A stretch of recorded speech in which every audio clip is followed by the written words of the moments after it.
એક તરફ જીગરદાન ગઢવીના રિટાયરમેન્ટના સમાચાર બાદ હવે ઈશાની દવે પણ બ્રેક લીધો છે.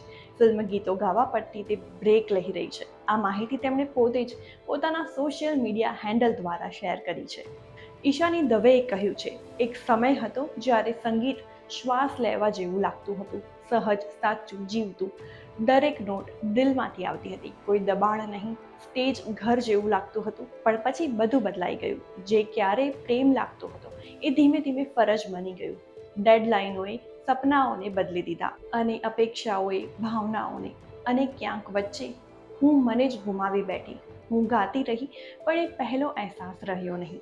આવાજ તો હતો, પણ આત્મા ગાયબ હતી. અને સૌથી મુશ્કેલ શું હતું ખબર છે? જેને હું એટલું પ્રેમ કરતી હતી એ જ વસ્તુ હવે ભારે લાગવા લાગી. મને નથી લાગતું કે મેં સંગીત ગુમાવ્યું છે. મને લાગે છે હું ફક્ત એની તરફ રસ્તો ભૂલી ગઈ છું. પણ કદાચ એક દિવસ હું ફરી મને શોધી લઈશ. C you on the other side. Social media પર ચાહકો ઈશાની દવેને સપોર્ટ કરી રહ્યા છે અને આશા રાખી રહ્યા છે કે તેઓ વધુ શક્તિશાળી બનીને પરત ફરે.